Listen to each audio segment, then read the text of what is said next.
Om Shanti friends. ये मैंने अपनी मसालदानी में आज मैंने स्लिप चिपकाई, क्योंकि इसमें फिर सारे मसाले रखे रहते हैं तो फिर देखना पड़ता है कि किसमें क्या है। तो मैंने सोचा कि इसमें मैं पहले मैंने ऑनलाइन पेपर के स्लिप आते हैं वो ऑर्डर किया था, लेकिन मुझे ये टेप मिल गया मेरे घर में, जो कि कंस्ट्रक्शन में यूज होता है, जैसे मार्किंग वगैरह करने के लिए। तो ये टेप मुझे बहुत सही लगा, क्योंकि इस पे एक तरफ स्टिकी है और दूसरी तरफ रफ रहता है, जिससे कि अच्छे से इस पे हम कोई भी चीज़ लिख सकते हैं। इसलिए मैंने, और इसमें कोई मेहनत भी नहीं है कि इसको साइज में काटना है या फिर इसके ऊपर टेप लगाना है या गम से चिपकाना है। ये स्टिक हो जाते हैं, इसमें ऑलरेडी गम लगा हुआ है। तो ये टेप मुझे बहुत अच्छा आइडिया आया और ये मैं इसमें सारे में चिपकाऊंगी। फिर इसमें सारे मसालों के नाम मैं लिख दूंगी, जिससे कि मुझे आसानी रहेगी।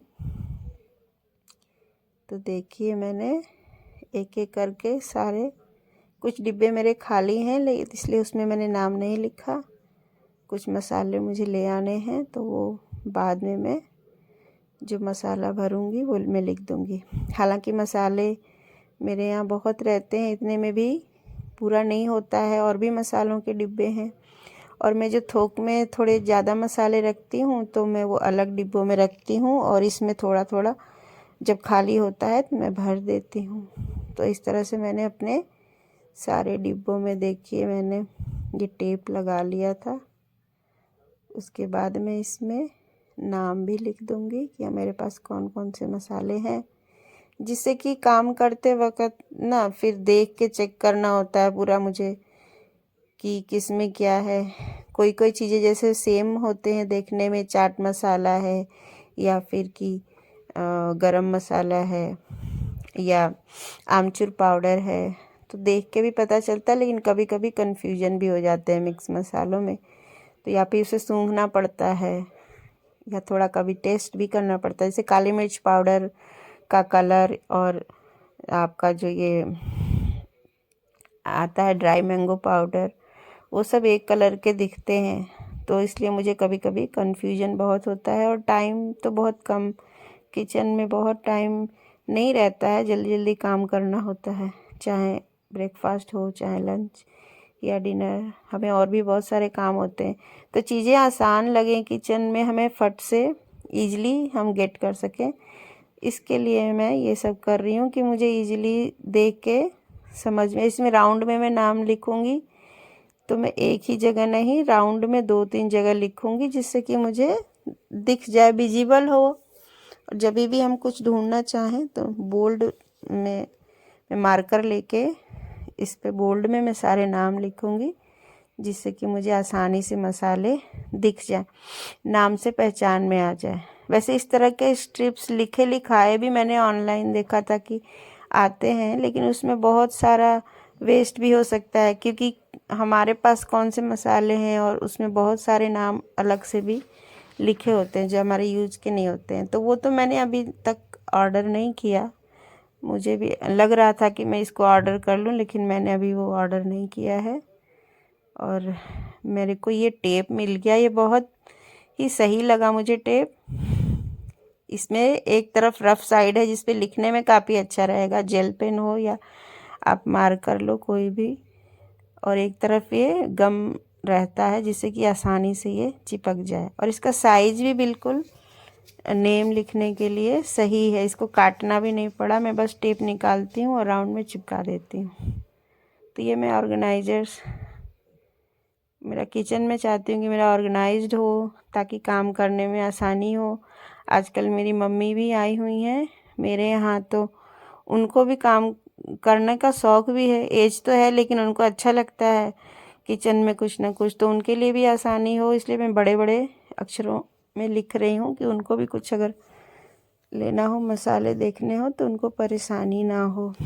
ऐसे ही फ्रेंड्स, आप अपने किचन में हर एक चीज़ को मार्क करके नाम लिख के रख सकते हैं, जिससे कि कभी भी किसी को परेशानी ना हो। फिर हमें एक तरह के अलमारियों में एक तरह की चीज़ें एक साइड में रखनी चाहिए, जिससे कि पता हो कि हाँ इधर स्नैक्स होते हैं, इधर क्रॉकरी है, फिर हमारा मसाले इधर होते हैं, दाल वगैरह इधर होती हैं।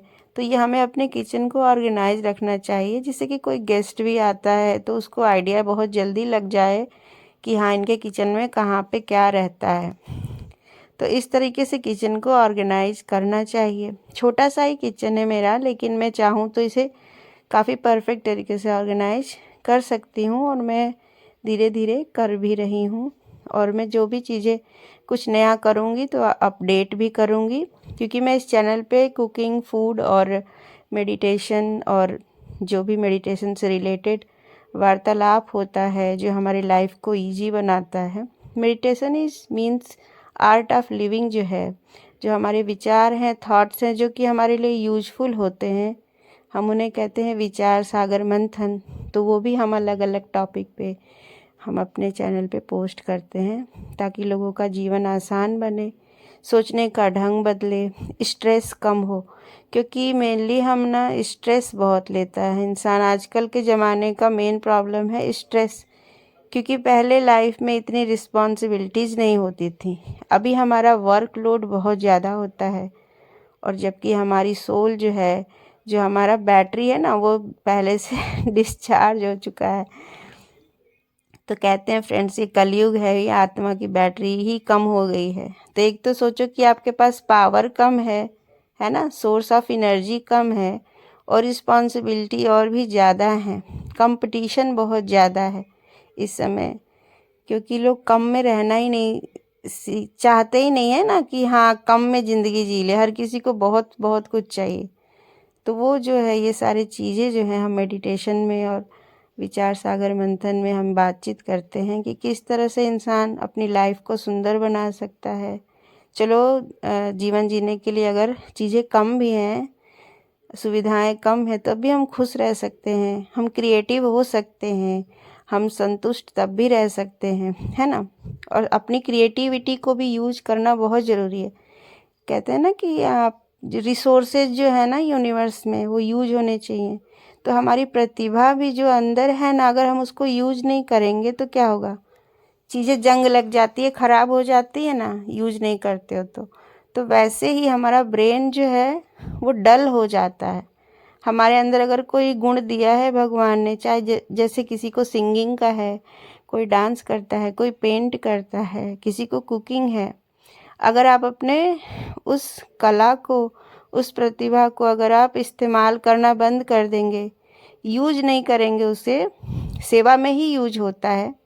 यूज करना मतलब सर्विस फॉर अदर्स। तो अगर हम यूज नहीं कर रहे हैं अपने गुणों को, प्रतिभा को, तो वो क्या होगा, हमारा ब्रेन डैमेज होता जाएगा धीरे धीरे, वो कला भी ख़त्म होती जाएगी। और फिर यही है कि हमें जीवन में भी निराशा और जो डिप्रेशन होता है ना, डिप्रेशन क्या है, यही है, डिप्रेस्ड हो जाते हैं, सेल्स जो हमारे ब्रेन के हैं वो डैमेज हो जाते हैं, वो लाइफफुल फील नहीं करते हैं हम, कि हमें अच्छा लग रहा है, हमें खुशी मिल रही है कुछ करने में। तो यही है कि हम क्रिएटिव बने रहें, अपने कला को प्रदर्शित करिए, अपने कला से सेवा करिए, लोगों को भी बताइए। ये यूट्यूब भी एक अच्छा प्लेटफॉर्म है, जहाँ पे हर कोई अपना क्रिएटिविटी आज के डेट में तो सच में दिखा ही रहा है। इतना टाइम हमें, थोड़ा बहुत टाइम ज़रूर हमें निकालना चाहिए, ताकि हम अपनी क्रिएटिविटी, अपने विचार लोगों तक पहुंचा सकें, अपने प्रतिभा के द्वारा हम दूसरों की सेवा कर सकें, है ना। चाहे आध्यात्मिक बातें भी हैं, वो रोज़ ज़रूरी होती हैं। तो इस तरीके से हम अपनी लाइफ को और दूसरों की लाइफ को भी ब्यूटीफुल बना सकते हैं। और आर्ट ऑफ लिविंग यही है कि हम जीवन को जिएं, और इंथुजियाज्म के साथ जिएं, यानी उमंग उत्साह के साथ, बोरियत ना हो। जो कि लाइफ में होता है ना, कि जो कुछ नहीं कर रहा है तो वो एक्चुअली इनएक्टिव होने लगता है धीरे धीरे। जैसे मेरी मम्मी का एज काफ़ी है, रिटायर हो चुकी हैं जॉब से, तो भी वो बर्तन धोने आ जाती हैं किचन में कुछ ना कुछ आइडियाज़ देती हैं। तो वो कहती हैं कि अगर मैं बैठी रहूँगी ना, तो बैठे बैठे एक दिन गुम हो जाऊँगी, कहीं चली जाऊँ। क्योंकि अगर एक्टिविटी नहीं है, चाहे फिजिकल या मेंटल, तो इंसान वैसे ही आधा मरा, समझो कि मरे के समान हो जाता है।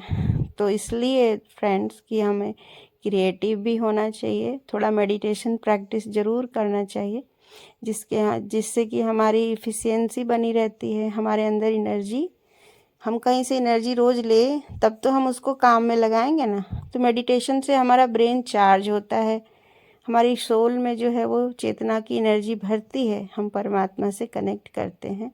तो वो भी ज़रूरी है कि रोज़ हम भरें अपने आप को और फिर उसे यूज करें।